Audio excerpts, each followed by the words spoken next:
अगर हम 30 दिन में अपना पैसा 100 गुना कर लेते हैं तो वो ईयरली रिटर्न के अकॉर्डिंग कुछ इतने % बनता है जो हम जैसे लोगों को शायद बोलने में भी बहुत डिफिकल्टी हो।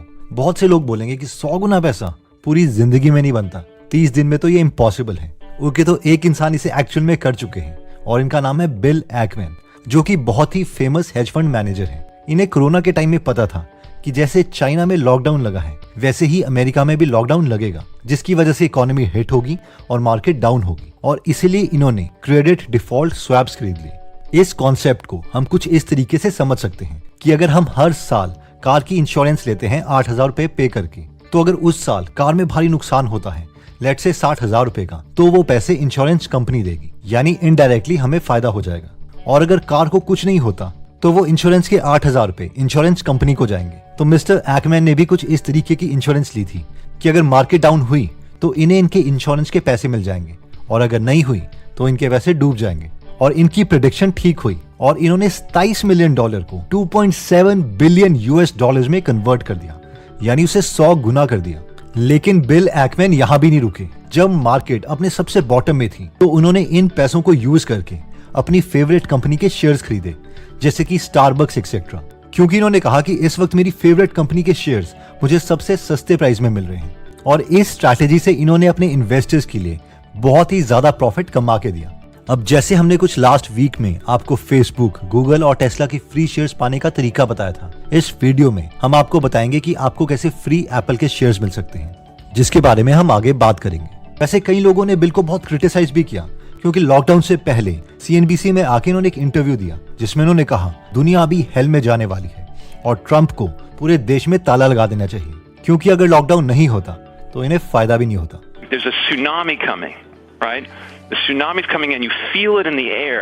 अब मोस्ट प्रोबेबली हमारे मन में ये सवाल जरूर आ रहा होगा कि ये तो highly educated hedge fund manager हैं, जो खुद के नहीं बल्कि दूसरों के पैसों को इन्वेस्ट करते हैं। हमें तो कोई रॉ एग्जाम्पल चाहिए, कोई हमारी तरह मिडिल क्लास आदमी जिसने पैसे कमाए हों, ताकि हम भी फ्यूचर में उनके एग्जाम्पल्स को यूज करके उनसे कुछ सीख सकें। ओके, तो हम बात करेंगे एक स्कूल टीचर की जिनका नाम है एंड्रयू हॉलमैन।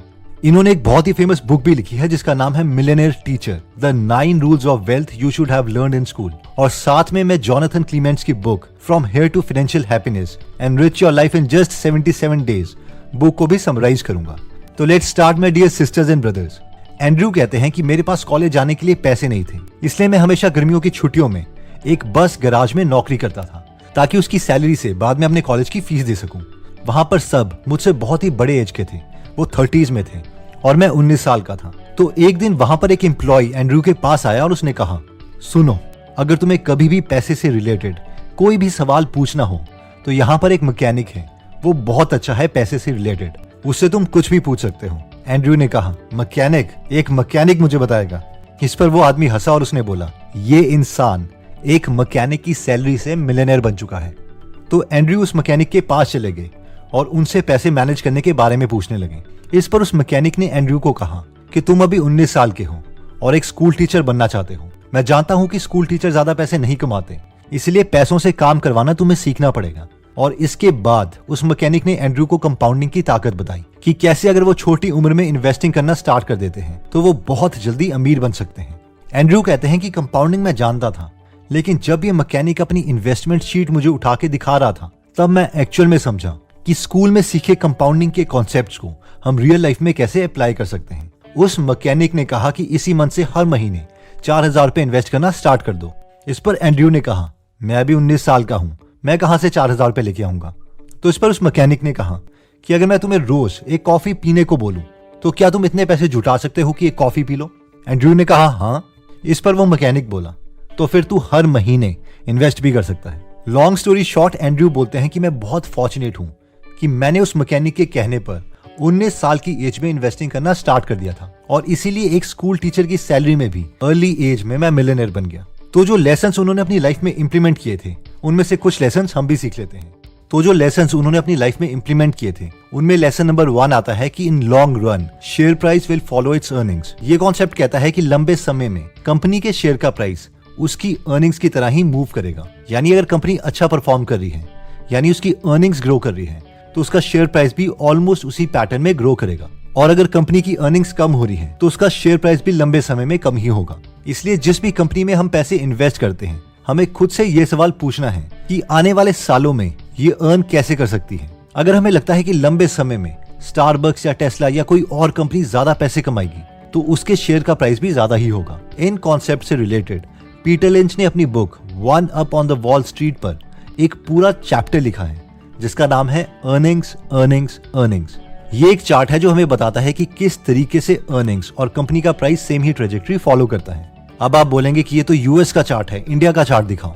तो इससे पहले कि हम इंडिया का डेटा देखें, एज एन इन्वेस्टर हमें अपना माइंड ओपन रखना चाहिए कि अगर किसी भी देश में हमें हाई ग्रोइंग कंपनी मिलती है तो हम उसमें इन्वेस्ट कर सकते हैं। फॉर एग्जाम्पल, मैंने देखा है कि यूएस में लोगों को स्केलिंग बहुत अच्छे ढंग से आती है, यानी वो कंपनी को बहुत जल्दी ग्रो कर लेते हैं, जैसे कि Amazon, Tesla, Apple etcetera.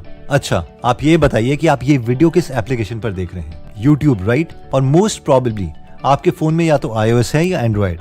Shopping हम करते हैं Amazon से, मूवीज देखते हैं Netflix पर। जब डेली हम इन कंपनी के प्रोडक्ट्स और सर्विसेज यूज कर रहे हैं तो इन कंपनीज के फाउंडर से इंस्पायर होके तो हम इन कंपनीज में इन्वेस्ट भी कर सकते हैं। अभी हम इंडिया में टेस्ला कार ओन नहीं कर सकते, लेकिन टेस्ला के शेयर जरूर खरीद सकते हैं। आई नो आप बोलेंगे कि यूएस स्टॉक में इन्वेस्ट करने के लिए तो हमें बहुत ज्यादा चार्जेस और कमीशन देनी पड़ेंगी और इसके स्टॉक्स एक्सपेंसिव भी हैं। एक एक स्टॉक हजारों डॉलर्स का है। तो इसके लिए हम IND मनी ऐप यूज कर सकते हैं, जो कि इस वीडियो में हमारे पार्टनर भी हैं।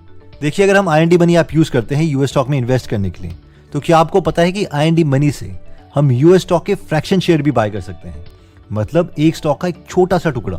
और IND मनी में कोई अकाउंट ओपनिंग फीस नहीं है, 0 कमीशन है और 0 ब्रोकरेज फीस है, ताकि हम एक स्मॉल अमाउंट भी अपनी फेवरेट यूएस कंपनी में इन्वेस्ट कर सकें। इस टाइम पर यूएस स्टॉक में करेक्शन हो रही है और ये टाइम बेस्ट है अपनी फेवरेट यूएस कंपनी में इन्वेस्ट करने के लिए।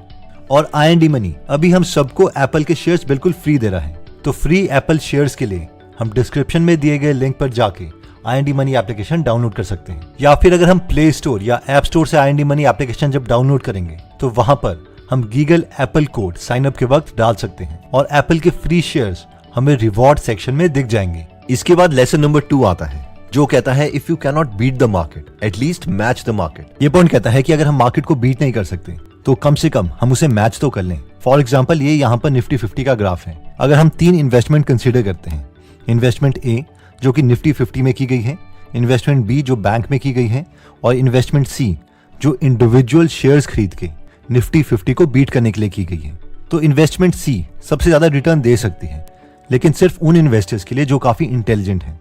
इन्वेस्टमेंट बी इन्वेस्टमेंट ए से थोड़ा कम रिटर्न देगी और इन्वेस्टमेंट सी यहाँ पर उसका ग्राफ नीचे होगा जो कि बैंक रेट है। तो कम से कम हम इन्वेस्टमेंट बी बिना कोई ज्यादा मेहनत किए उसका रिटर्न अचीव कर सकते हैं। अब हम में से बहुत से लोग सोच रहे होंगे कि वो कैसे होगा। Again old boring index funds. बहुत से लोगों को लगता है कि इंडेक्स फंड बहुत ही बोरिंग है। इसके 2 रीजंस हैं, क्योंकि इसमें लंबे समय तक हमें पैसे डालते रहने पड़ते हैं, और सेकंड रीजन ये है कि हम कभी अपने फ्रेंड को ब्रैग नहीं कर सकते, उन्हें शो ऑफ नहीं कर सकते कि किस कंपनी के शेयर्स हमने लिए हैं। तो हमें से जो लोग शो ऑफ नहीं करना चाहते या ज्यादा टाइम इन्वेस्ट नहीं कर सकते कंपनी के एनुअल रिपोर्ट्स पढ़ने में, तो हम इंडेक्स फंड में पैसे इन्वेस्ट कर सकते हैं, जैसे कि निफ्टी 50।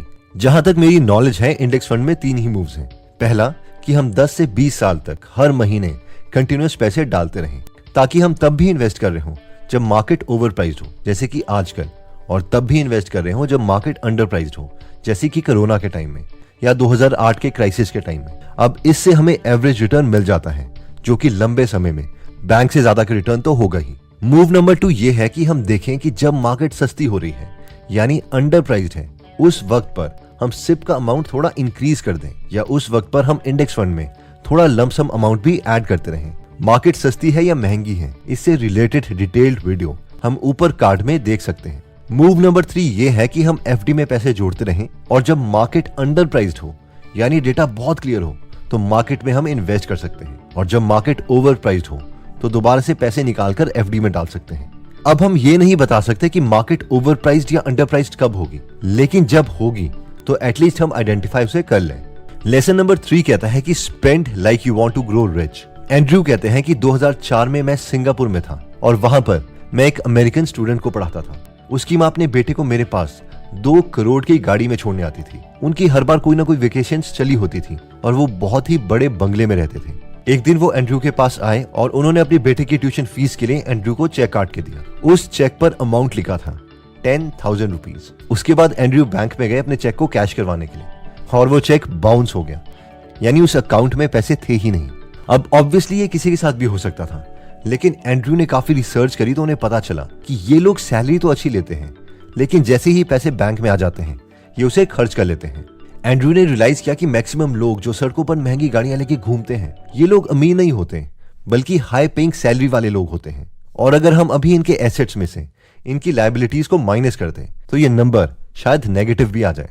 फाइनेंशियल इंडिपेंडेंस को लोग बहुत ज्यादा वेल्थ से कंफ्यूज कर देते हैं। इसे समझने के लिए हम एक एग्जांपल लेते हैं। लेट्स से कि आपका कोई भाई या बहन है और आज आपको 1 घंटे के बाद फोन आता है कि उन्हें कोई खतरनाक बीमारी है और शायद वो 1 साल से ज्यादा नहीं जी पाएंगे। अब आप अपना पूरा अगला साल उन्हीं के साथ गुजारना चाहते हैं, बट प्रॉब्लम यह है कि वो आपसे 500 किलोमीटर की दूरी पर है। तो अगर आप उनके साथ 1 साल तक रह सकते हो, अपने करंट काम को छोड़ के जस्ट इवन सर्वाइव भी कर सकते हो, तो पॉला पंत के अकॉर्डिंग तो एक्चुअल में यही फाइनेंशियल फ्रीडम है। क्योंकि इस पर्टिकुलर केस में हमें इतना पैसा नहीं चाहिए कि हम किसी महंगे 5 स्टार रेस्टोरेंट में डिनर कर रहे हो या एप्पल के शोरूम में जाके वहां पर नए मैक्स या आईपैड्स ले रहे हो। फाइनेंशियल फ्रीडम का मतलब है कि हमारे पास इतना पैसा है कि हम साल 2 साल तक एक मिनिमम लाइफस्टाइल अफोर्ड कर सकें।